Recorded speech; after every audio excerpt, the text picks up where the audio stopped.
Hello friends, நான் இன்றைக்கி வெண்டைக்காய் ஃப்ரை பண்ண போகிறேன்.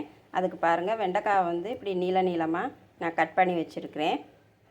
இப்போ எப்படி செய்யலான்னு பார்க்கலாம். இதில் 2 ஸ்பூன் கடலை மாவு, 2 ஸ்பூன் பச்சரிசி மாவு எடுத்து வச்சுருக்கேன். இதை இதில் சேர்த்துக்கலாம்.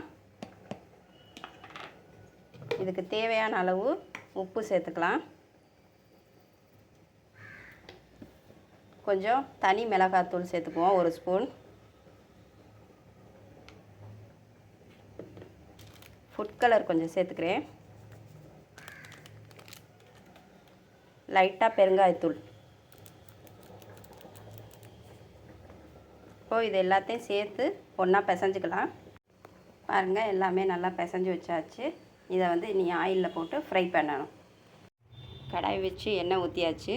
எண்ணெய் நல்லா சூடாகிடுச்சு பாருங்கள். இப்போது இதை எடுத்து ஆயிலில் போட்டுக்கலாம் ஒன்றுனா.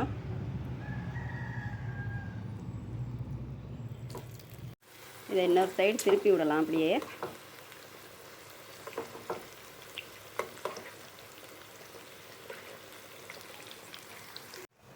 இதெல்லாம் நல்லா கிறிஸ்பியாக வெந்துருச்சு. இது எல்லாத்தையும் நல்லா இப்போ எடுத்துருவோம். பாருங்கள், சூப்பரான வெண்டைக்காய் ஃப்ரை ரெடி ஆயிடுச்சு. பாருங்கள், நல்லா கிறிஸ்பியாக இருக்குது, நல்லா டேஸ்ட்டாகவும் இருக்குங்க. இதே மாதிரி நீங்களும் செஞ்சு சாப்பிட்டு பாருங்கள். இந்த வீடியோ பிடிச்சிருந்தா லைக் பண்ணுங்கள், சப்ஸ்கிரைப் பண்ணுங்கள்.